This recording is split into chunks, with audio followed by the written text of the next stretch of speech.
과 맞춤 전도입니다. 근데 목사님 교사대학인데 왜 전도 강의를 합니까? 이런 얘기를 하실 수 있는데 전혀 그렇지가 않아요. 이게 교사대학을 위해서 너무나 중요한 강의가 됩니다. 자, 교회 학교라고 그러죠? 우리가. 근데 이전에는 이거를 이제 썬데이 스쿨이라고 해서 주일학교라고 불렀죠. 예, 주일학교가 불렀죠. 예, 참 잘 보입니까, 저게? 자, 주일학교의 시작은 언제 있던 것 같아요, 역사적으로? 예, 1780년대까지 올라갑니다. 예, 영국이 먼저예요. 예, 당시 영국은 산업혁명 시대였었어요. 그래서 어린이 노동자들이 꽤 많았습니다. 그러니까 이 어린이 노동자를 이렇게 복음을 전하는 방식들이 좀 더 특별했었어야 됐던 것 같아요. 그래서 주일학교라는 기관을 만들고 거기서 노동자인 아이들을 데려다가 이제 성경을 가르쳤던 게 주일학교 시작입니다. 하지만 미국은 좀 달라요. 미국은 1810년대부터 보통 이제 주일학교가 시작이 됐다고 하는데 미국은 영국이 이제 특별한 노동자 상황에서 했지만 미국은 교회 안에서 아이들에 대한 성경을 좀 더 집중적으로 가르치는 차원에서 시작이 됐어요. 여러분, 제가 어릴 때 TV에서 봤던 미국 배경의 미니 시리즈가 초원의 빛이라는 기억나세요? 박지훈은 절대 안 봤을 거야. 모르지? 응? 아니, 내가 10살에서 7살 사이에 봤는데 하집사가 볼 리가 없지. 근데 여러분 그 초원의 빛 보면 교회 배경이 많이 나와요. 어떤 한 마을에. 근데 제가 아직도 인상적인 건 교회 언덕 위에 예배당이 있는데 예배당에서 예배 드릴 때 애나 어른이나 노인네나 같이 예배 드리는 모습이 있었어요. 그러니까 그때 당시에는 함께 예배 드리는 게 전부였어요. 그런데 아이들한테 좀 더 성경을 집중적으로 가르치자 해서 썬데이 스쿨이 생기는 거예요. 그래서 이제 부서가 나눠지기 시작하고 작년 예배가 분화되기 시작하고 그렇게 했었던 거죠. 근데 이제 한국은 1910년대에 나타난 걸로 알고 있어요. 선교사님들이 있어서.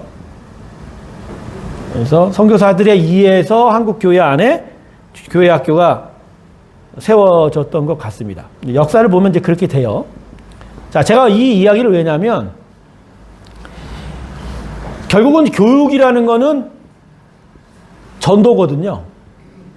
이게 다른 게 아닙니다. 여러분 교육을 하는데 교회에서 교육을 하는데 뭘 가르쳐요? 복음이죠. 그 복음을 좀 더 확장하면 하나님의 말씀, 성경이죠. 전도는 뭘 전하죠? 아니, 복음을 전하죠. 그럼 복음은 무엇을 배경으로 해요? 그러니까 가르친다는 거, 티칭. 에반젤리즘이라는 복음, 전도. 사실은 이 두 가지가 별개가 아니죠. 근데 우리는 이제 이렇게 생각하죠. 아, 가르치는 건 똑같은데 대상이 여기는 신자, 여기는 불신자. 정말 그래요? 정말 그럴까요? 똑같아요. 똑같아요. 그러니까 하나님의 은혜의 택정함을 받아서 예수님을 알아가는 단계일 거예요. 그러니까 그 정도의 차이지 사실은 신자와 불신자로 완벽하게 나눌 수 있는 건 아니에요. 자, 제가 얘기하고 싶은 건 그거예요. 교육이나 전도나 사실은 가르치는 내용에 있어서는 본질적으로 같다. 근데 가서 전하고 제자 삼고 가르쳐 지키게 하라. 네, 결국은 복음이죠. 성경을 가르치는 거. 똑같은 거예요. 자, 제가 이제 오늘 우리가 이제 교회 학교를 생각할 때 그런 부분인데 제가 왜 이 교회 학교 이야기를 했냐면 가르치는 내용은 똑같은데 시대적 상황과 환경과 여러 부분들 때문에 그 가르치는 방식의 변화가 있었다는 거예요. 가르치의 방식이 있었다는 거예요. 그러니까 우리는 그냥 뭐 교회가 있으니까 교회 학교 만들고 부서로 나눠서 애들 연령부로 나눠서 그냥 가르치는 대로 가르친다 생각하지만 실제로 이거는 계속적으로 시대에 따라서 변해왔던 제도예요. 변해왔던 제도예요. 그러니까 여러분들이 지금 하는 이 방식은 시대의 산물이지 이 방식 자체가 성경에서 가르치는 방식은 아니에요. 시대적으로 계속 발전해 오고 우리 시대에 맞게 만들어 온 거예요. 그러니까 어떻게 보면 교회 학교도요. 이전부터 사실은 교회 안에서 아이들 가르치는 행동은 계속 와 있었어요. 계속 있었던 거예요. 회당 예배 아시죠? 회당 예배. 그 다음에 회당 전이 이스라엘에 있어서 가장 중요한 제도가 뭐죠? 은혜 제도가? 은혜 제도가 뭐냐고. 자, 이스라엘에 있어서 그들의 종교 교육이라고 하는, 뭐 종교자 내가 쓰기 싫어하는데, 그들의 발전사를 보죠. 먼저는 이스라엘에 있어서 하나님은 성전을 줬죠. 물론 성막이라고 표현하면 되겠죠, 나중에. 그래서 성전이 무너지고 난 다음에 포로 시대는 그 다음에 뭐가 생겼죠? 회당이 생겼죠. 이 회당이 나중에 이제 교회에 영향을 미칩니다. 회당의 예배 순서나 그 방식들이 교회에 많이 차용이 돼요. 왜냐하면 예수님 당시에 교회가 생겼을 때 어느 순간 갑자기 창의적으로 뭘 만들기가 아니라 당시에 유대인들이 토요일마다 모였던 회당 예배가 그대로 형식이 교회로 온 거예요. 사실은 예수님 당시에 예수님 돌아가시고 나서 교회를 세웠을 때요. 신자들이요. 교회만 간 거 아니에요. 성전도 가고 회당도 가고 주일날 안식일 다음날 모여서 예배 드린 것도 같이 복합적으로 같이 했었어요. 그러다 어느 순간 이제 교회로만 모여서 예배 드리기 시작을 한다는 부분이죠. 근데 이 방식을 보세요. 성전 성막일 때는 제사 중심이었었죠. 근데 제사 중심이라고 얘기할 수 없어요. 왜냐하면 레위인들이 전 가나안 땅 48개 도성으로 흩어져 살았어요. 그 번을 지어서 레위인과 제사장들이 예루살렘에 와서 보통 2주간 제사 그 담당을 하고 돌아갔거든요. 그러면 그 돌아간 도성에서의 레위인과 제사장은 뭘 했을까요? 교육에 치중했어요. 제사는 오직 중앙 성소에서만 드렸어요. 근데 이제 이게 나중에 지방마다 산당이 생겨갖고 동네마다 높은 언덕 이방신을 모셨던 그곳에 여호와를 섬기기 시작하면서 이제 우상숭배가 더 확산이 되는 일이 생겼는데 기본적으로 제사는 예루살렘에 와서 드려야 돼요. 그럼 나머지 지방에서 뭐 했냐? 예. 레위인들을 통해서 뭐가 일어났어요? 교육이는. 율법 교육이 중심이에요. 그러니까 이스라엘 사람들에 있어서 중요한 건 제사였지만 실제적으로 그들의 신앙의 삶을 근간을 지켜냈던 게 뭐였죠? 교육이었어요. 근데 이 시절에는 레위인들이 그냥 지방 도성에서 가르치는 정도예요. 그게 그들의 방식이에요. 근데 성전이 깨져버렸어요. 성전이 깨져버렸어요. 그러고 나서 이제 포로 바벨론으로 끌려가서 거기서 하나님을 예배할 때 어떤 제도가 생겼어요? 회당이 생긴 거예요. 회당. 시나고게. 회당. 이 회당은 제사는 없어요. 제사는 드릴 수가 없어요.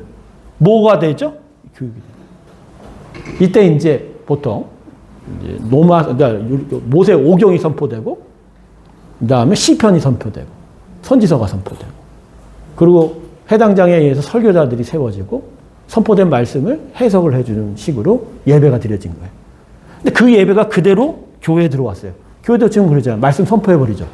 근데 말씀 선포가 뭐죠? 성경 봉독하고, 설교자가 나타나서 말씀을 해석하면서 적용을 하고, 그죠? 앞뒤로 찬양하고. 여러분, 찬송가는 한국인의 선물이 아닙니다. 모든 시대에 다 음률을 맞춰서 얘기했던 거거든요. 근데 결국 회당의 가장 중요한 건 뭐냐면 가르치는 일이었어요. 율법. 그래서 율법학자가 생긴 거예요. 서기관은요, 회당에서 말씀을 정리하는 사람들이었어요. 말씀을 카피하고, 말씀을 정리하고. 율법학자는 말씀을 해석하는 사람들이에요. 말씀을 연구한다. 바로 그런 사람들이 율법자들이 돼서, 납비가 돼서 회당 안에서 가르치게 된 거죠. 그 유명한 사도 바울하고 바나바가 율법학자예요. 그래서 선교하러 가대도 유대인 회당에 들려갖고 그 유대인 회당에 랍비석이 딱 앉아요. 그럼 설교자 회당장이 고르는 거야, 그날. 근데 처음 온 사람이니까 와서 좀 전하달라. 그러면 거기서 이제 말씀을 해석하고 전하면서 복음이 들어가기 시작한 거예요. 자, 그러면 이들의 교육은 방식이 뭐예요? 회당으로서. 자, 이게 그러면 교회 안에서는 어떤 식으로 유지돼야 되냐? 이런 부분. 이게 이제 나중에 시대가 지나고 산업혁명 시기, 미국의 필요성, 또 한국에서의 필요성. 한국은요, 사실 이 주일학교가 아이들의 문명화에도 기여를 했어요. 교회학교에 처음에 모여서 한국어 했을 때는 글을 가르치기, 글을 가르치기 시작했죠. 그때는 앞서가는 제도가 이 교회였다. 자, 제가 얘기하고 싶은 건 바로 이러한 역사적 배경과 시대에 따라서 변하는 이 부분들이 본질적으로 가서 전하고 세례받고 제자시켜서 가르쳐 지키게 하라는 이 본질적인 사명들을 시대와 여러 환경 속에서 적절한 방식으로 또 적절한 옷을 입고 변해왔다라는 거예요. 변해왔다는. 그러니까 우리가 지금 교회학교 교사로서 하는 이 방식도 성경이 뭐 특정하게 이렇게 하라고 가르친 게 아니라 우리 시대에 맞게 가르친 거예요. 자, 그러면 20년 후에는 교회학교 모습은 어떨까요? 20년 후에 우리 교회학교 모습은 어떨까요? 그러니까 지금 이제 교회 방식들이 바뀌었잖아요, 애들. 아까도 와서 이제 애들 점심 다 먹고 어른들 털이 있는데 요 안에 보니 여기 애들이 새까맣게 모여 있어갖고 뭘 하냐면 엎어져갖고 배 깔고 아무도 하나 다 이걸 들고서 죽어라! 그 그거만 보는 거야. 그러면 죽어라! 그걸 보는 거야. 그래서 요새 교회학교 교육이 오프라인보다는 온라인도 더 치중해요. 뭐 쇼트들을 만들고 계속 내용을 만들어서 아예 거기서 자기들이 볼 수 있게 만들어줘요. 그러니까 그 싸움이 거기서 벌어지는 거예요. 그 싸움. 물론 이제 게임이 워낙 달콤하니까 애들 훨씬 끌지만 그거에 따라서 우리도 그런 콘텐츠들이 그렇게 만들어져 가는 거예요. 그 싸움들이 벌어져요. 그러니까 애들한테 가르치는 방식이 이제는 이 교실 안에서만 이루어지지 않는 거예요. 그러니까 방식이 계속 바뀌는 거예요. 바뀌어가는 거예요. 내용도 바뀌어가는 거예요. 바뀌어가는 거예요. 그러니까 이런 바뀌어가고 변해가는 일들, 이런 부분들이 우리 교사들이 고민해야 될 부분인 거예요. 계속 고민해야 될 부분. 그럼 과연 그런 고민들에 있어서 우리가 좀 더 우리가 또 기억하고 또 우리가 생각해 볼 부분들이 뭐냐, 이런 부분들에 대해서 오늘 여러분들하고 얘기를 하는 거예요. 그러니까 전도 방식에 있어서 특정한 방식을 가르치는 강의가 아니라 시대와 삶의 변화 속에서, 문화의 변화 속에서 우리는 복음을 어떻게 더 효과적으로 가르칠 거에 대한, 특별히 그 창의성에 대한 이야기들을 배워야 된다. 저는 성경을 보면서 가장 쾌감을 느끼는 성경 본문이, 아까도 제가 예배 시간 얘기했지만 중풍병자를 데리고 나왔는데 예수님 옆으로 갈 수 없었단 말이에요. 그럴 때 그 사람들이 어떻게 했어요? 그 친구들이 침상에 메고 지붕으로 올라갔죠. 그리고 지붕을 뜨는 가감성. 집주인한테 허락도 안 받고 뜯었던 것 같은데. 근데 그 부분이, 그게 당시로서는 아주 창의성 있는 행동이었던 거예요.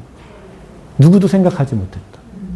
수많은 사람들이 다 예수님 앞에 왔지만 예수님 못 만났으면 그냥 돌아가거나 오랜 시간 기다렸거나 그냥 낙심할 수 있는 방식이지만 그들은 창의적으로 접근을 해서 오히려 예수님이 기억이 되는, 예수님 기념하는 일이 되었다라는 거예요. 그게 이 시대의 상황을 뚫어내는 우리에게 가장 중요한 부분이지 않을까, 그런 생각을 해보면서 오늘 이 강의를 좀 여러분과 함께 나누고자 합니다.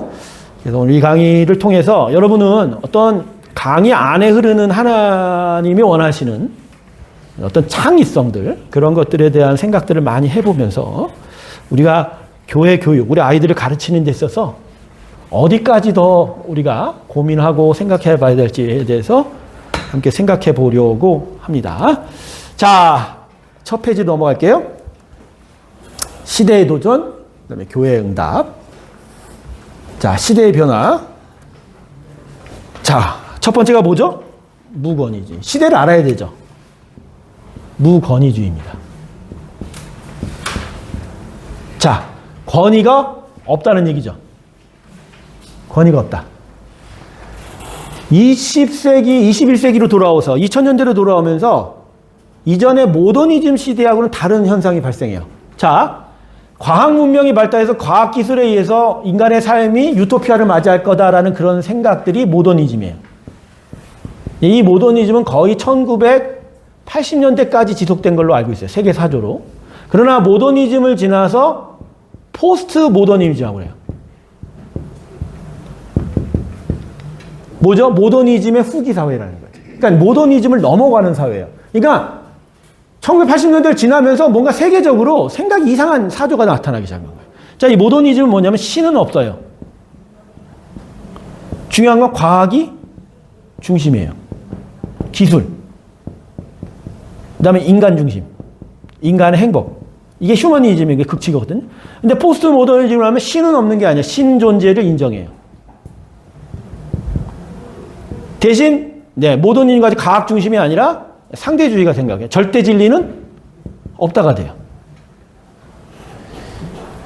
이게 재미있는 건 이렇게 넘어오면서 이 두 사이에 가장 큰 게 뭐냐면 탈권위, 무권위로 변하기 시작한 거예요. 여러분 1980년대 90년대 초반까지 해도 사회적으로 거대 담론이라는 담론이 있어요. 여러분 왜 한국 사회에서 학생운동이 사라진 줄 아십니까? 대학 학생운동이? 민주화가 잘 돼서? 그렇지 않아요. 민주화가 돼도 사회적인 이슈들이나 인간의 기본적인 공통적인 선에 대한 욕구들은 계속 살아있어요. 그럼에도 불구하고 대학생 운동이 사라진 이유는 바로 이 거대 담론이 실종이 된 거예요. 무슨 얘기냐? 기본적으로 권위를 인정하는 시대예요. 권위가 있다는 거예요. 이 권위는 신에 대한 권위뿐만 아니라 뭔가 사회적으로 상식이나 진리나 도덕이라는 어떤 중요한 가르침들을 공통적으로 소유하고 있었어요. 그러다 보니까 근데 그런 소유 안에서 권위 안에서 기본적으로 거룩, 공의, 정의, 뭐 선 이런 부분들에 대한 고민들이 있었어요. 여기 있는 분들은 모더니즘 세대들이에요. 세워난 상황 박영이 모더니즘 세대들이에요. 그래서 이걸 알아요. 그러니까 공의, 정의, 선, 민주화 운동 경험하고 이런 부분들이죠. 그러니까 권위 자체를 인정하는 세대예요. 근데 1980년, 90년 넘으면서 거대 담론이 없어졌어요. 우리 안에 그런 논쟁이 없어요. 우리 안에 그런 논쟁이 없어요. 논쟁은 딱 하나예요. 뭐요? 내가 어떻게 하면 to be rich 부자가 되느냐는 거예요. 그러니까 나에 대한 내가 권위야. 내가 그러니까 나에 대한 관심밖에 없어. 그러다 보니까 학생 운동에 이게 있나요? 공의, 정의 이거 없어요. 이거 없어요. 그나마 상식은 있죠. 그러나 그 상식도 상황에 따라 달라요. 상황에 따라 달라요. 동성애가 왜 지지를 받는 줄 아십니까? 나 중심으로 볼 땐 선이에요. 독일이 이번에 법안이 통과됐죠. 어려서 자기가 성을 선택할 권리를 부여하기 시작해요. 그래요. 그러니까 자기가 선이 되는 거야, 자기. 그러니까 거대 담론이 없어진 거야. 그러면 그런 부분은 결국 뭐예요? 권위가 없어져 버린 거죠. 자, 여러분, 우리 아이들이요. 하나님 권위를 인정할까요, 안 할까요? 아니, 우리 애들은 인정할 수 있어요.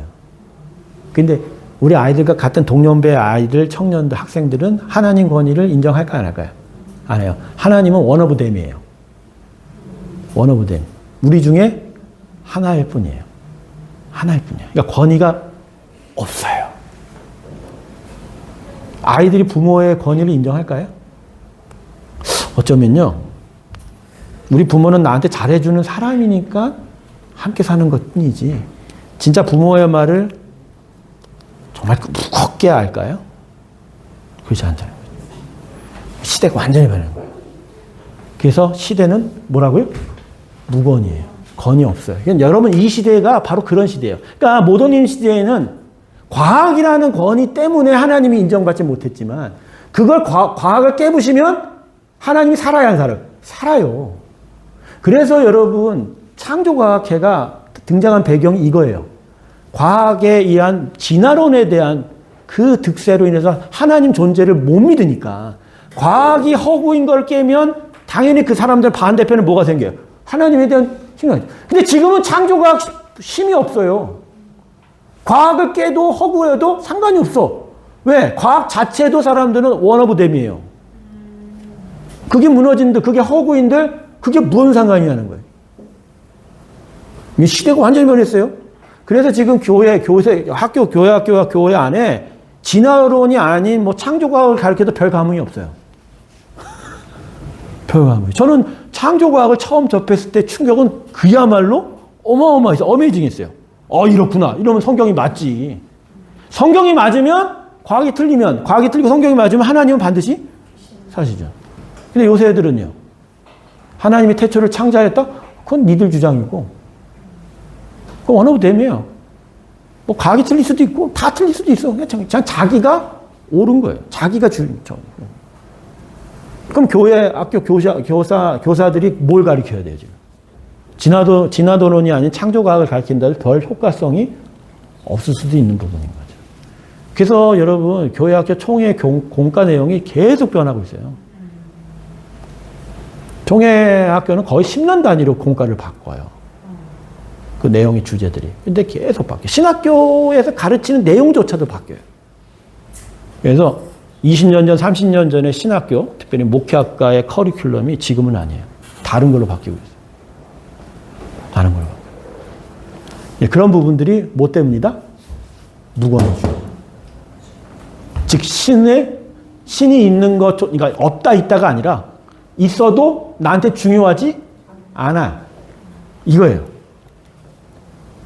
그 다음에 뭐죠? 초개인주의. 이게 이제 발현된 이유가 무건의주의가 나타난 가장 깊은 속에는 초개인주의. 이 개인주의를 넘어서는 완전 자기만 아는 거야. 자기 사랑. 그게 전부예요. 그게 중심이에요. 자기 사랑. 이걸 어떻게 해야 돼요?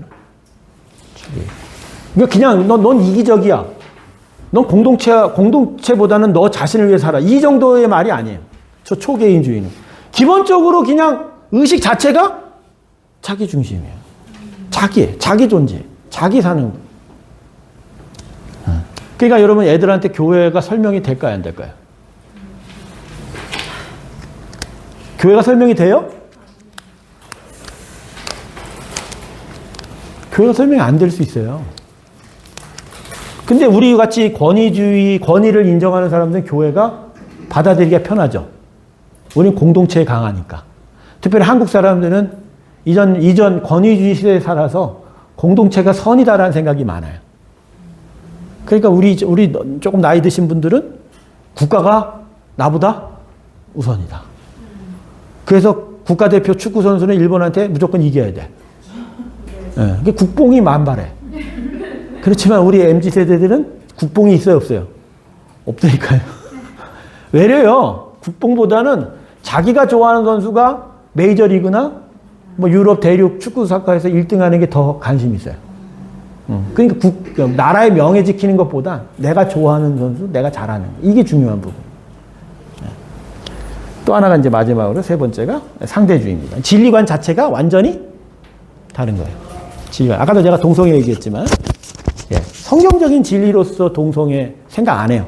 그러니까 성경은 성경 기록인 거예요. 그래서 제가 이게 무서운 게 뭐냐면 제가 이제 미국에서 공부하면서 새롭게 미국 안에서 나타난 사조가 뭐냐면 이게 이제 아주 심각한 일인데 내러티브 티알러지라고 하는 거예요. 내러티브 신학. 원래 내러티브란 건 뭐냐면요. 서사예요, 서사.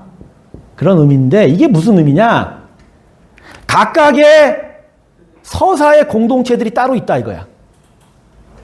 가령 기독교, 이슬람, 또는 뭐 힌두, 또는 불교.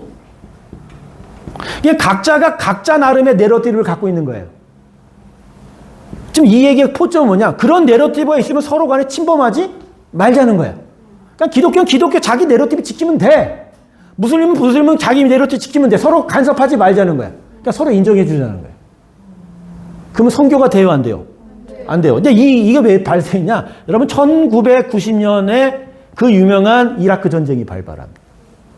그러고 나서 이제 사무엘 헌팅턴이라는 문명의 충돌이라는 대화가 나타나서 전 세계적으로 종교 간의 전쟁이 벌어지고 세계관이 다른 세상 문화들이 서로 충돌하는. 그때 당시 전 세계를 침략했던 게 이제 충돌이었어요. 충돌. 문명 간의 충돌. 자, 이런 충돌을 방지하기 위해서는 각자가 뭐로? 자기 서사를 지켜가면 된다는 거예요. 근데 이게 결국은 뭐가 기준이 돼요? 절대 진리가 아니라 뭐죠?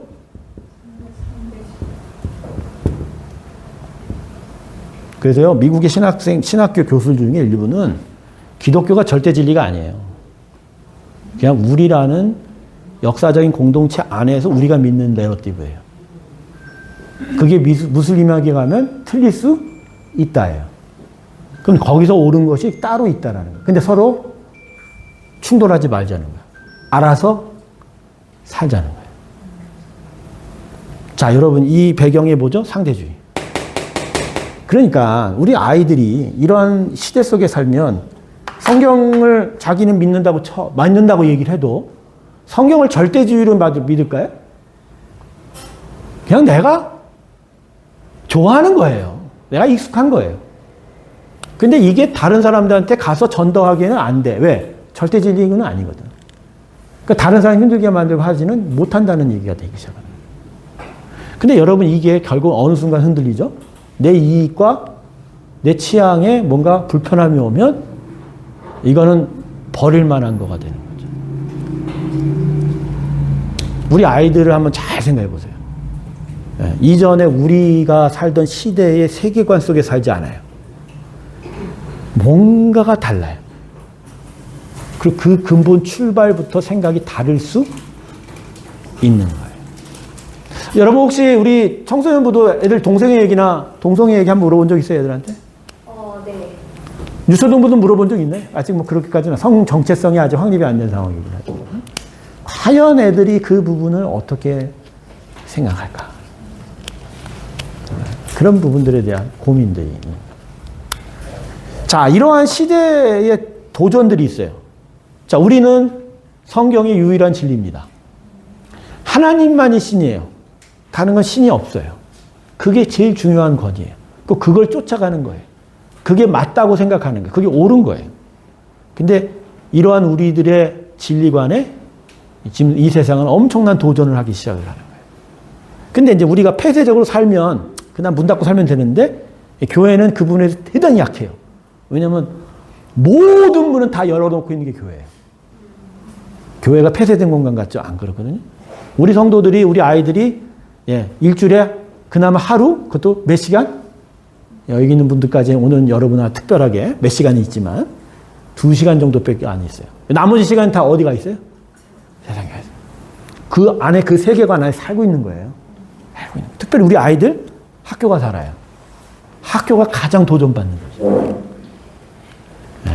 근데 바로 거기서 그러한 도전들을 계속 맡고 있는데 딸랑 일주일에 딱 2시간 애들한테 가르쳐 가고 있는데 과연 그것이 걔네들한테 효과적으로 적용이 될까?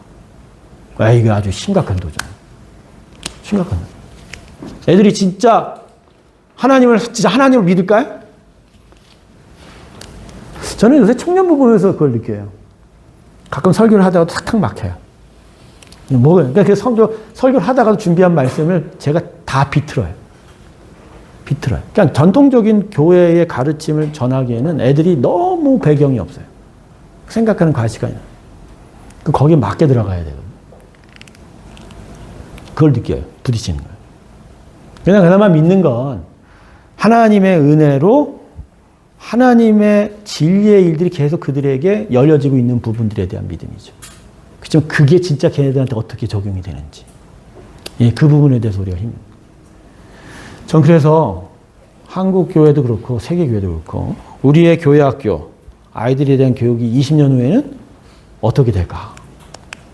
20년 어떻게 될까? 아니 이미 20년 전에 우리가 어떤 모습이었는지 생각하면 알아요. 여러분 20년 전에 우리 한국 교회의 교회 학교와 지금 우리 교회 학교가 똑같아요? 안 똑같아요. 안 똑같다니까. 안 똑같아. 자, 이러한 도전이 우리 가운데 있습니다. 자, 그래서 시대에 전화했던 전도의 장벽. 이것도 이제 뭐 전도만 국한된 게 아니라 똑같아요. 첫 번째가 정보 폭발이죠. 저번에 제가 이제 목장 교육할 때도 살짝 얘기한 부분인데 정보 폭발이라는 게 결국 뭐죠? 정보 폭발? 수많은 정보들이 우리를 향해서 덮쳐오다 보니까 그 정보들이 우리에게 도전하고 흔들어 버리는 거예요. 여러분 유튜브만 쳐다보고 있잖아요. 마치 신세계가 열리는 것 같아요. 뭐 별의별 내용이 다 들어오는 거예요. 근데 그걸 계속 쫓아보고 있으면 은연중에 내 안에 그 정보들이 스며들어요. 그러면서 그 정보들 안에서 절대주의적 진리를 내가 지킬 수 있느냐. 그렇지 못한 경우가 많다라는 거예요. 그 다음 페이지, 그 다음 보면 인구 폭발입니다. 네, 인구 폭발. 그 밑에 제가 이제 강의 안에 써놨지만 인구의 증가와 더불어 부와 기회에 대한 상대적 공공감은 현실적인 대안을 요구하며 그런 점에서 기독교의 초월성에 대한 실망과 비난이 제가 오늘 줄 서기로 했지만 하나님 마음을 쫓으라고 했죠. 사람 마음 얻지 말라고 했죠. 그렇지만 듣는 성도들 입장에서는 대단히 힘들 수 있어요. 당장 먹고 살아야 되는데 당장 도움이 필요한데 현실적인 도움. 당장 자꾸만 공공의 시들이 더 찾아오는데 과연 이 하나님의 가치가 나한테 진짜 어떻게 적용이 될까? 우리 애들은 학교 가서 친구들하고 잘생기고 잘 사귀고 그들과 평화롭게 지내는 게 가장 큰 관심일 수 있어요. 근데 교회는 계속해서 뭘 가르쳐요? 예수님에 대해서 가르치고 하니까 여기 오면 딴 얘기를 하는 거야. 나한테 진짜 필요한 건 다른 건데. 그럼 이 부분들이 어떻게 간극이 좁혀지죠? 물론 하나님을 쫓고 예수를 쫓은 가운데서 우리가 사람을 어떻게 대하고 내 주변 사람과 어떻게 대하는지 가르침이 나타나. 윤리적인 가르침이 나타나지만 거기까지 가기엔 너무 시간이 걸려요. 그럼 너무 속도가 느려요.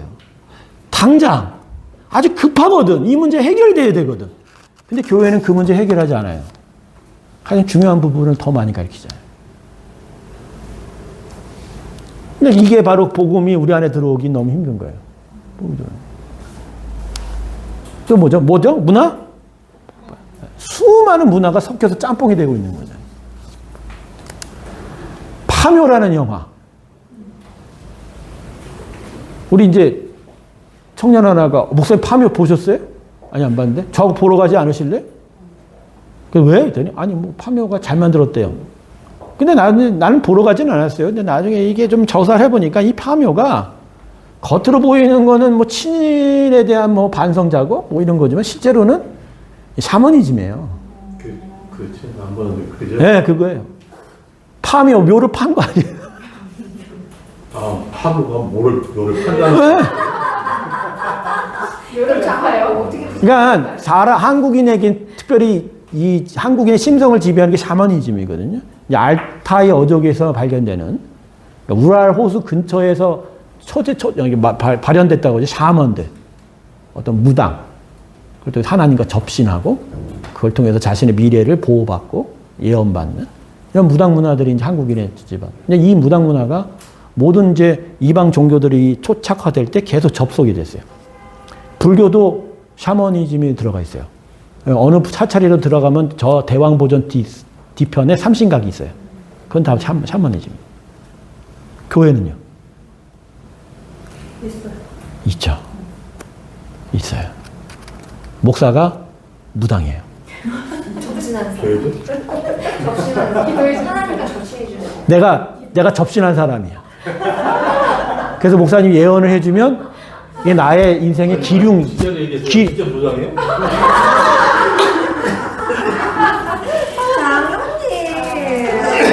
아니 나는 처음에 나도 무당인 줄 알았어. 아니 나 배우는 사람한테 그렇게 헷갈리지 않아. 저번에 내려와서 아니 왜 무슨 목사님 박수를 타? 탈만하지.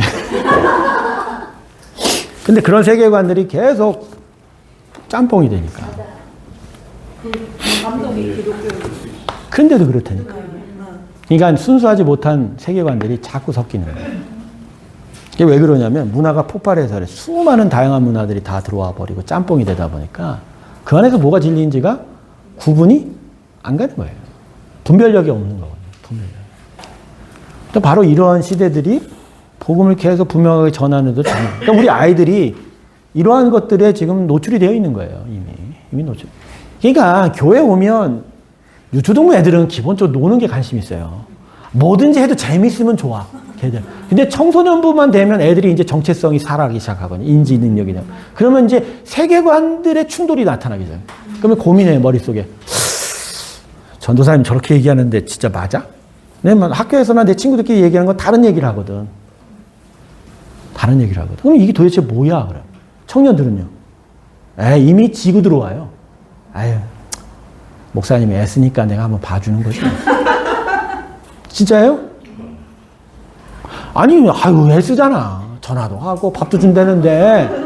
그치만 이미 마음 안에선, 아, 이게 아니야. 이거야. 라고 하는 거야. 그러다가 어느 순간 트리거가 딱 나타나요. 뭐에 실망하거나, 뭐에 크게 충격을 받거나 하면, 나 이제 교회? 안 나갈 수 있는 이유가 뭐죠? 별 의미가 없거든, 나한테. 별 이득이 없는데, 내가 봐줬던 건데, 그럼 확 돌아서 버리는 거죠. 그러면 이제, 안 나오는 거지. 그러면서도 뭐라 그래요? 아, 나는 교회 그래도 알아. 예수 알아. 이러고 있는 거지. 어느 순간. 이게 이제 총선 출구조사가 똑같아요.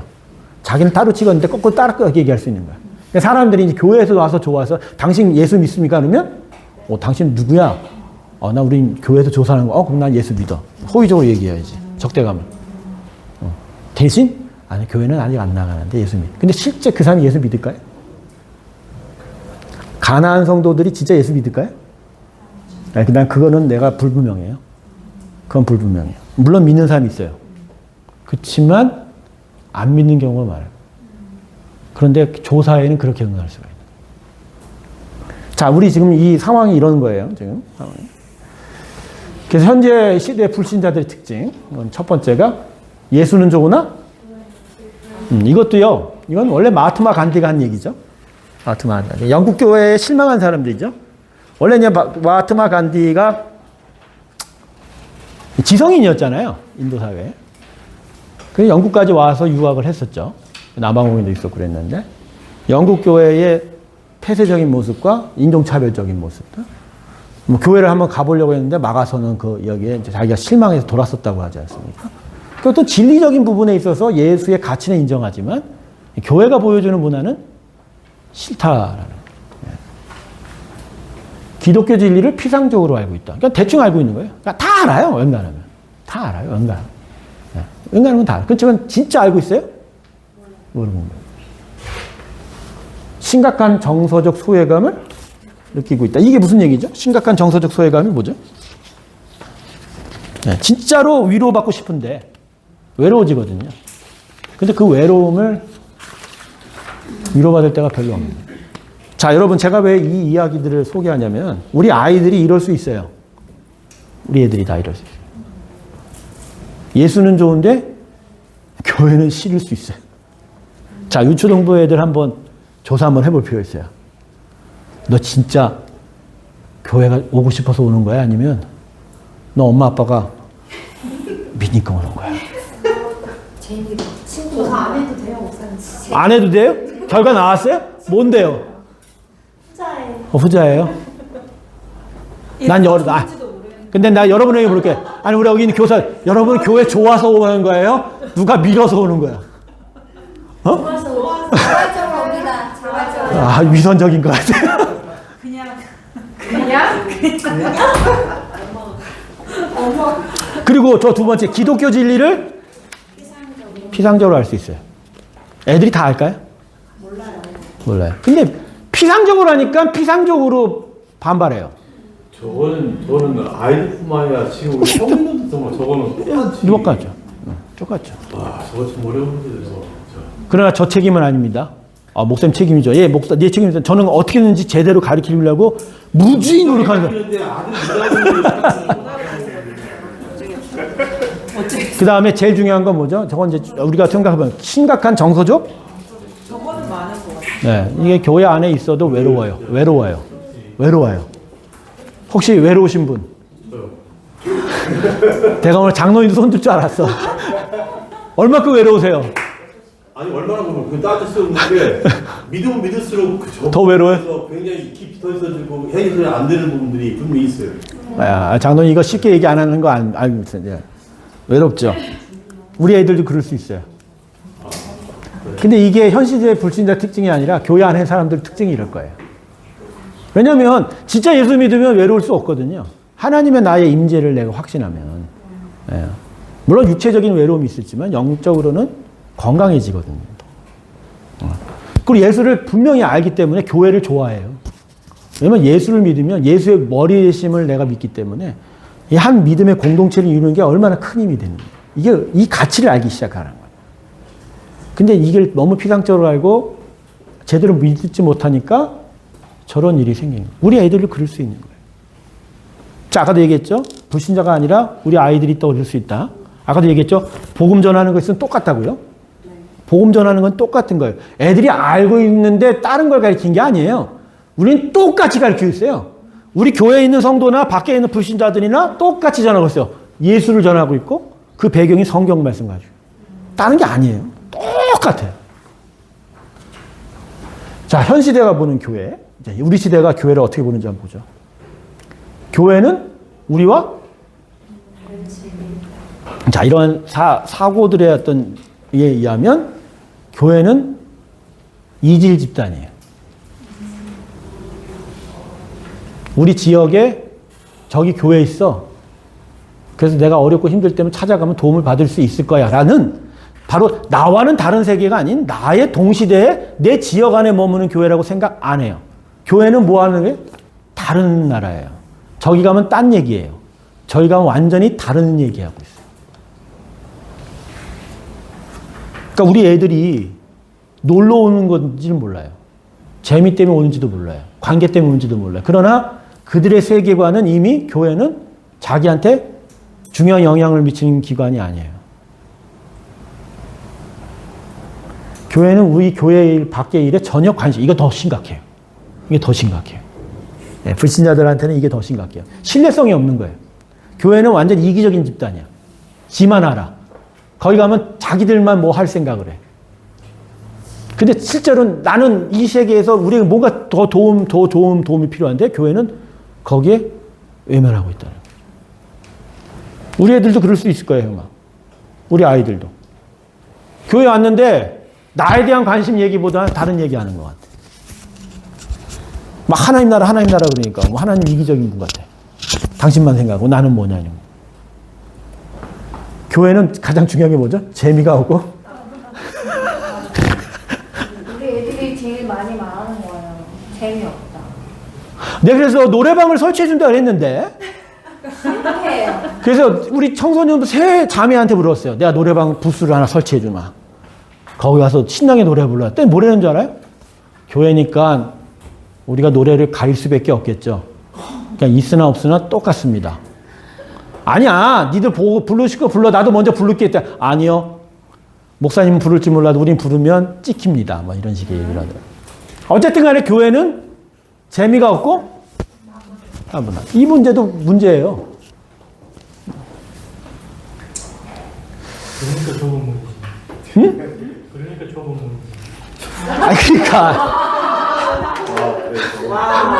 그러니까 이제 그거야. 우리는 그건데 그 믿는 사람들의 진실한 고백이 믿지 않거나 아직은 믿어가는 사람들한테 과연 어떤 식으로 전달되어야 되느냐, 가르치느냐, 그 부분이거든요. 근데 바로 그 부분에 대한 이야기들을 하는 거예요. 네, 그 부분에 대한 이야기. 사실은요, 제가 영국에서 큰 경험을 느꼈는데, 하루 이제 소그룹 모임을 하고 있었는데, 이민자들이 예수를 잘 못 믿어요. 그러니까, 잘 살아보고 싶은 욕망에 의해서 이민을 가요. 대부분의 동기가 그래요. 아니, 정든 사람, 익숙한 언어, 문화를 놓고 그 불편한 삶을 뛰어든다는 건 딱 이유 하나예요. 경제적인 부여예요. 풍요. 그런데 그런 사람들이 외국 나가면 한국 사람들은 교회를 잘 만들어요. 유명한 말이 있죠. 뭐 외국 사람 누구누구는 3명만 모이면 뭐 만드는데 한국은 3명만 모이면 뭐 만든다고? 희한한 거예요. 한국에서 안 믿는 사람들이 왜 나면 교회를 만들어요. 근데 그 교회 만든 이유가 뭘까요? 네, 그렇죠. 커뮤니케이션이 소통 때문이지 위로 때문이지 진짜 예수님 온전히 사모해서 하는 일이 아니에요. 내가 피부적으로 11년 동안 사역을 했잖아요. 영국 가서 이제 사역을 하고 있는데 소그룹 모임에서 계속 복음에 대해서 잘 알지 않습니까? 뭐 좌로나 우로나 생각 예수 그리스도에 대해서 계속 얘기하는데 어느 순간 이 할머니가 화가 번쩍 난 거예요. 아이 소리치 얘기하지 마. 난 예수 안 믿어. 갑자기 이러는 거야. 갑자기. 이게 도대체 이게 뭐냐 했더니 이게 마음 안에 고통이 있었는데 그걸 이제 위로를 받고자 모임에 나왔는데 여기서 나누는 내용은 딴 얘기를 하니까 갑자기 부하가 터진 거예요. 뭐 소리지글 난리 법석을 떨더라고요. 저는 그런 경우도 경험했어요. 근데 제가 이게 무슨 얘기냐? 진짜 예수 안 믿는 사람 많아요. 그리고 그 사람들한테 예수를 전함에 있어서 방식이 상당히 고민할 부분이 많아요. 저같이 스트릭트하게 예수를 전했지만 결국 반응은 그분이 지금도 그래요. 그럼 그걸 어떻게 감당을 해줘야 되냐. 고민이 되는 얘기예요. 제 정답을 가진 게 아니라 고민을 했다. 자, 교회가 쌓은 전도의 장벽을 보죠. 아까 실천 없는 믿음. 이게 우리 문제도 있어요. 우리 문제. 진짜 믿음이 없이 살아왔을지. 두 번째 뭐죠? 평범한 언어의 당신. 문화적 간격, 전도하지 않는 성도들. 근데 이런 부분은 이제 불신자에 대한 이야기이긴 하지만 제일 중요한 게 뭐라고 생각할까요? 실천 없는 믿음. 뭐 이것도 이해할 만해요. 제일 중요한 건 저 두 번째예요. 평범한 언어의 자, 교회 안에서의 언어가요. 대단히 공감대가 없는 언어 많이 사용해요. 자, 교회 안에 성도들이 많은 단어에 쓰인 단어의 세 개를 한번 들어보십시오. 은혜 많이 사용해요. 그 다음 뭐죠? 기도. 또 하나가 뭐죠? 믿음. 근데 대부분이 뭐죠? 정죄하는 말이에요. 뭐라 하는 거야. 되게 뭐라고 나무라는 때마다 나타나는 단어가 아이, 은혜가 없어. 왜 기도 안 해? 왜? 근데 믿음 없어. 근데 실제로 자기가 살아가는 세상 속에서 이 세 단어가 필요해요, 안 필요해요? 안 필요해요. 딴 얘기 쓰고 있단 말이에요. 다른 얘기 쓰고 있단 말이에요. 그러니까 이게 전혀 이렇게 공유가 안 되는 부분인 거예요. 공유가 안 돼요. 그러니까 세상에서도 복음이 적용이 돼야 되고 복음대로 살아가는 일이 필요한데 우리 아이들한테도 마찬가지. 유초등부는 은혜, 믿음, 기도 쓰죠. 단어 많이 써요. 애들 그 이해도가 어떨까요? 여러분 우리 애들이요 욕 진짜 잘합니다. 욕 잘합니다. 여기 와서 뭐라고 그러죠? 막 하려다가 넌 정말 나빠 이 정도만 하지. 그렇지만 교회를 벗어나면 걔들 입에서 뭐가 나오죠? 아, 새끼는 뭐 그냥 항상 하는 얘기야. 내 새끼야. 다 내 새끼야. 아, 진짜라니까요. 애들이 얼마나 욕을 잘하는데요. 근데 여기 안에서는 그걸 못해요. 근데 그러면 불편한 거예요. 소통이 안 돼요. 사실 욕이라는 것도 자기 마음의 소통이거든요. 그 단어죠. 예, 이래서 아이들을 가르치거나 또 불신자를 가르치는데 어려움이 참 많아요. 자, 이걸 어떻게 뛰어넘냐는 거예요. 이 간격을. 자, 어인 맥마너스라는 사람입니다. 이분이 이미 30년 전에 저 얘기를 했어요. 이분이 LA에서 모자이크 처치를 하는 분인데, 당시에는 센세이션하는 거죠. 디스코장을 샀어요. 디스코장을 교회로 만들었어요. 그리고 획기적이고 창의적인 방식으로 불신자를 향해서 복음을 전하고 그들에게 이제 복음을 전했던 분인데, 이런 얘기를 합니다. 우리가 하나님의 바람과 함께 움직이려고 하지 않는다면 하나님의 회오리 바람에 의해서 움직여지게 될 거다. 즉 변화를 계속 추구해야 된다는 거죠. 그러니까 본질의 변화가 아니라 이 본질을 담아내는 방식과 수단의 변화들. 그 시대는 계속 변하고 있는데 세상 사조는 그렇게 해서 우리를 공격하고 있는데 우리는 과연 여기에 어떻게 응답을 하고 있냐는 거지. 그러니까 우리가 얼마나 안주하고 있냐, 태만하고 있느냐에 대한 그 부분에 대해서 고민해보자 이런 얘기를 하는 거거든요. 자, 이건 중요한 미국 댈러스 신학교의 이제 설교학자예요. 설교학자인데 교회 성장을 연구했던데 이 양반이 제가 저번에 설교 몇 번 했었었는데 3M 사이클이라는 게 있습니다. 첫 번째가 무브먼트입니다. 운동. 좌충우돌. 막 그 생명력 통통 튀는 거예요. 그래서 좌우 아래 위를 막지 않아요. 그냥 어디를 튈지 모르는 거예요. 막 운동을. 사도행전을 보면 바로 이 운동이 나타납니다. 사도 바울 엄청난 왕성한 힘과 능력으로 온 세계에 대해서 복음 전하죠. 거기에는 우리가 흔히 알던 기관, 회의 이런 거 없어요. 전하고 싶은 대로 막 전하고 왕성하게 하고. 이런 무브먼트. 근데 이 무브먼트가 지나면 어떤 시대가 옵니까? 머신. 기계화가 돼요. 이제 규칙이 생기고 룰이 생깁니다. 아래 전후 좌우로 뭔가 바운더리가 생겨요. 그 안에서만 움직이게 되는 거예요. 그래서 왕성한 힘은 있어요. 계속 엔진은 끊임없이 운동해요. 그리고 정해진 힘들은 만들어내는 거죠. 대부분의 지역교회들이 저 머신 단계에 있어요. 머신 단계에 있어요. 그런데 머신이 되다가 뭔가 힘이 떨어지면 뭐가 되죠? 모니먼트가 됩니다. 이제 힘도 없어져요. 형식만 남아요. 기계가만 남는 거죠. 유럽의 모든 교회들이 지금 모니먼트 단계죠. 예. 형식은 있죠. 예배당도 있고 예배도 여전히 드려지고 있지만 나와서 진짜 예수 그리스도의 생명으로 예배하는 사람들, 노인네들 한 서너 명밖에 없는. 제가 이제 런던에서 크기 사이즈가 두 번째에 대한 교회를 담임을 했는데 그 교회도 자기 건물을 가질 수 없어요. 워낙 땅들이 워낙 비싸다 보니까. 그래서 영국 교회를 임대해요. 영국은 오전에 예배드리고 한국 교회가 오후 예배드려요. 근데 그들이 막 앞다퉈서 임대해 주려고 그래요. 이유가 뭔지 아세요? 자기네 성도가 없어요. 교회를 유지할 돈이 없어요. 그러니까 우리가 임대료 내줘야 자기들이 움직여요. 그래서 한 번은 이제 같이 예배드리자고 해서 예배를 드렸는데 그 교회는 그나마 성도들이 있었는데 뭐 영어 설교 해달라고 해서 이제 안 되는 영어를 무식하게 해버려갖고 중간에 성도들이 떠나는 아주 비참한 상황이 있었는데 성도 숫자가 10명도 채 안 돼요. 네, 그렇게 예배를 드립니다. 네. 근데 그 상황이 뭐죠? 이제 모니먼트. 형식만 남아버린 거예요. 영국은요, 이미 런던 시내에 있는 교회당은 뭐 나이트장, 디스코장, 교회 뭐 여러 가지 연립을 다 팔리고 있어요. 그리고 지방에 있는 교회들도 목회자가 없어요. 한인 목회자들이 이제 정착하고 싶은 목회자들이 있어요. 그 사람들이 눌러 앉아갖고 영국 성공의 목회자가 돼서 예배만 인도합니다. 그래서 예배를 인도하는 방식도 영국 사람들이 애고가 강해서 너는 나한테 와도 축도하지 말고 우리 장례식이나 인도해달라. 이런 식인 거예요. 예, 영국 사람들은 교회는 안 나가도 장례식만 교회식으로 해도 천국 갈 수 있다고 생각해요.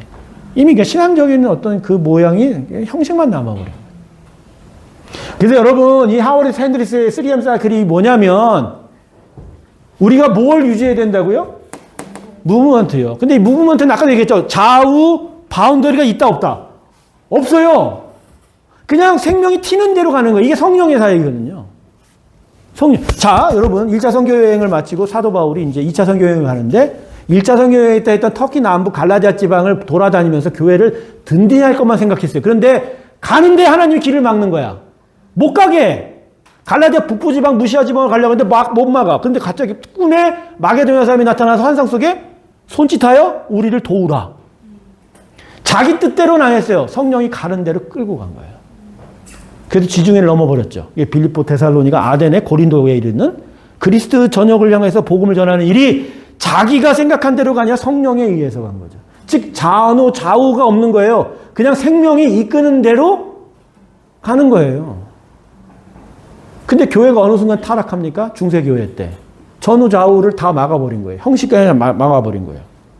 사람의 교훈이 들어가서 버리니까 교회가 힘을 잃어버린 거예요. 근데 그게 어떻게 다시 살아났어요? 종교개혁으로. 종교개혁이 뭔지 아세요? 뭐 교회 부패를? 아니요. 교회 부패를 만들어냈던 그 룰을 뜯어버린 거예요. 그 진짜 말씀이 움직이는 대로 역사하기 시작합니다. 여러분 종교개혁을 하면서 유럽에 얼마나 큰 전쟁들이 있었습니까? 근데 그때 그 참된 복음을 지키려고 수많은 사람들이 정말 열심히 신앙생활을 했거든요. 그런 모습들이라는 거예요. 우리도 마찬가지예요. 뭐 이런 얘기하면 좀 어렵지만 3년 전에 이곳에 교회 세울 때 우리의 모습은 무브먼트예요. 우리 무브먼트라니까 애써서 전부 다 열심히 하려고 했어요. 근데 어느 순간 교회가 이제 자리를 잡으면서 필요한 일이지만 그런 무브먼트가 지금 있다 없다? 줄었다. 예, 줄었다. 근데 그 준 배경이 뭐죠? 이제 무브먼트가 사라지는 거예요. 그 무언가가 막고 있는 거예요. 그러면 그걸 어떻게 해야 돼요? 그거를 열어놓지 않으면 모니먼트 될 가능성도 있는 거예요. 그래서 제가 지금 이제 복음을 전하고 전도하고 선교하는 일에 관심을 기울이는 바로 이 측면도 있는 거예요. 그거 뜯어내버리는 거, 또 넘어서는 거예요. 우리를 자꾸만 가두어 두려고 했던 그 바운더리나 룰을 뛰어넘는 거예요. 뭔가 안주하고 테마 있던 거 자, 우리 교회 학교 뒤에 좀 테라스에 작업을 하고 있어요. 좀 작업이 이제 진행이 되어 있는데, 저에 텐트 쳐놓고 아이들 이제 놀이 슈게시들을 만듭니다. 근데 사람들은 볼 때, 저게 활용도가 있을까? 근데 저는 그런 의미로 생각 안 해요. 왜냐면 교회 학교를 위한 과감한 생각과 투자의 샘플인 거예요. 자, 우리는 애들한테 어떻게든지 해주려고 하는 거예요. 그게 우리 안에 맡고 있는 바운드를 뜯어 넘는 거예요. 그냥 들어가서 해보자 하는 거예요. 서준혁이가 부산 동아대를 입학했어요. 3수 만에. 그래서 부산 너무 저 먼 데까지 공부하는 게 애처롭기도 하지만 제가 5월 달에 가보려고 합니다. 물론 단순하게 뭐 신방 가서 밥도 사주고 하는 이유지만 제 안에는 뭐가 있는 줄 아세요? 여기 사무실 안에 갇혀있는 내가 되게 싫은 거예요. 여기 안에 갇혀있는 것 같아. 뭔가 매일매일 반복되는 설교들, 뭔가 내가 해야 되는 회의 지제들, 뭔가 그 안에서 내가 갇혀있는 것 같아. 목사가 갇혀버리면 교회도 갇혀버린 것 같은 생각이 들어요. 뛰어넘어가려는 거예요. 계속 도전하는 곳에 있고 싶은 거예요. 후쿠오카도 갔다 오고 이것도 하고. 그게 나로서는 이런 무브먼트를 계속 살리는 거예요. 근데 내가 제 안에 이 무브먼트를 살면요, 결국 교회도 같이 살아요. 성도들이, 이 생명의 역사들이 있기 때문에. 여러분, 무브먼트가 안 되도록, 즉, 모뉴먼트가 안 되도록 바라야 돼요. 어차피 룰은 있어야 돼요. 조직도 있어야 돼요. 그렇지만, 머신 단계에서 좀 더 이 무브먼트가 같이 왔다 갔다 해야 돼요. 계속 왔다 갔다. 이 부분이 우리의 교회를, 우리 아이들, 우리의 복음을 보다 더 분명하고 제대로 전할 수 있는 방식이 될 거예요. 이 부분에 대해서 고민하셔야 돼요. 이게 교사가 마땅히 해야 할 일이에요. 그게 아주 중요한 부분이라.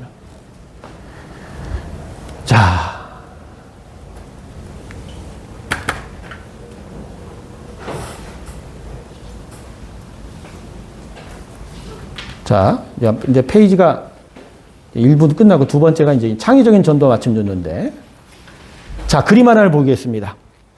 제가 아까 얘기했던 머신이라는 게 아마 기차이지 않을까. 여러분, 기차는 힘차게 달립니다. 엄청 잘 달려요. KTX 이번에 청룡이 나왔다는데, 부산과 서울 거리가 정차정이 4개만 되면 한 2시간 10분에는 들어간다고 얘기를 하더라고요. 그런데 기차는 한계가 있어요. 기차는 뭐만 달려야 돼요?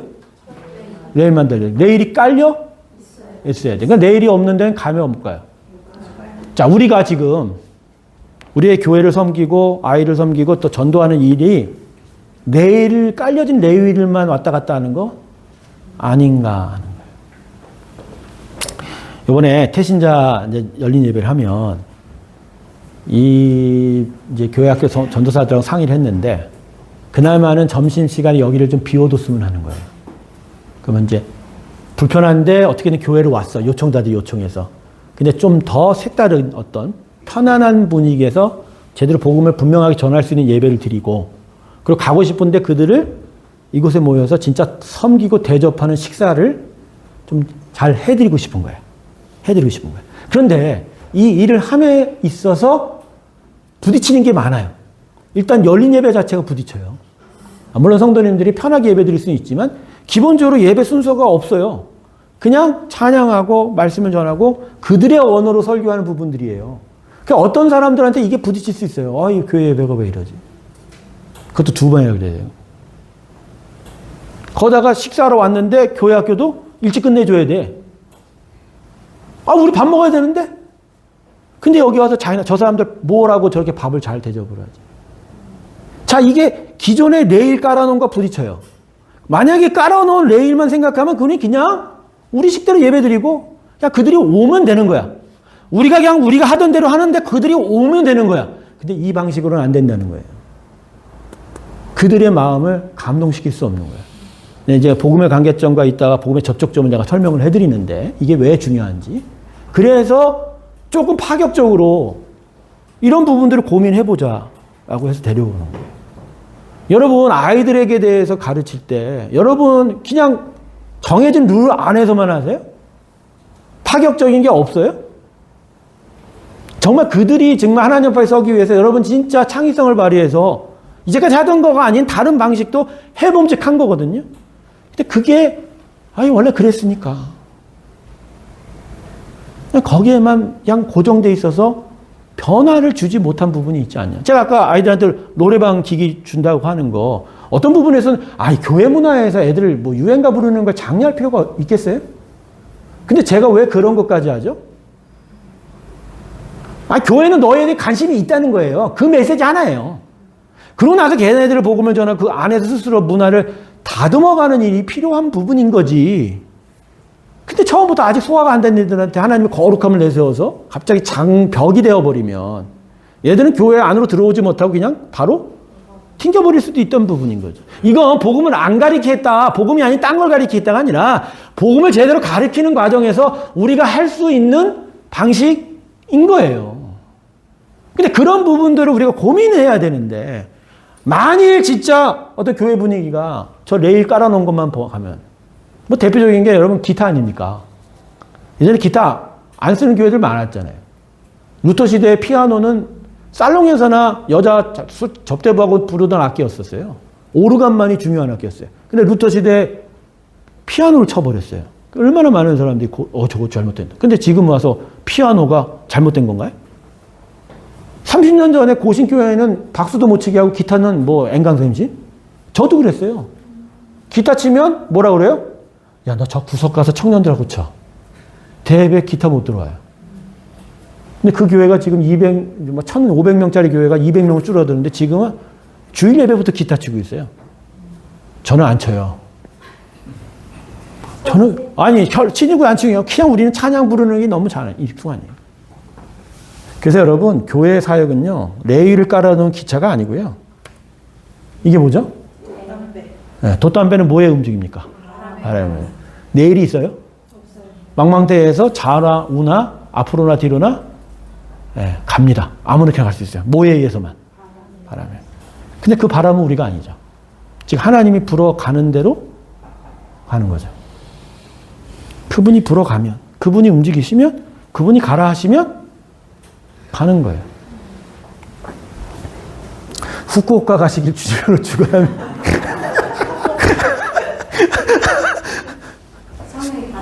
성령이 우리의 공동체를 복음을 전하고 믿음에 도전하는 쪽으로 끌고 가고 계세요.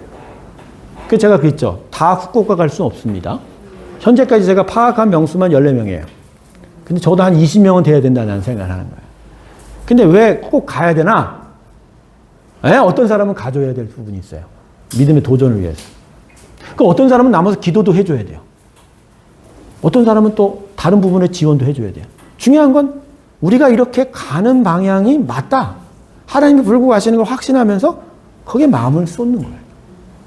근데 그렇게 가다 보면 네, 하나님이 불어 가시는 거니까 우리가 가는 방향을 짐작할 수는 없어도 그분은 선하시고 그분 당신의 영광을 위해서 하시고 결국은 바른 방향, 옳은 방향으로 가게 될 줄로 믿습니다. 우리 교회 학교는 어떻게 끌고 가죠? 교회 학교. 우리 교회 학교는 어떻게 해야 합니까? 우리 아이들 어떻게 끌고 가죠? 우리가 가르치나요? 사실은 성령이 가르치고 계세요. 우리의 지식을 통해서 지들에게 제대로 가르치려고 하시는 거죠. 그러나 그분이 진짜 우리 교회 학교를 위해서 하시고자 하는 일들을 우리의 또 고정화된 생각으로 막지는 말자는 거예요.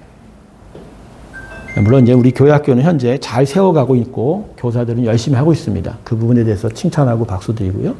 앞으로 이제 이 교회 학교를 통해 하나님이 하실 일들이 좀 더 분명한 방향성을 가지게 될 때 우리가 이 미리 그어놓은 레일이랑 앞뒤 전후 좌우를 막는 한계를 갖지 말고 뭔가 더 창의적으로 접근해서 이 일을 했으면 좋겠다.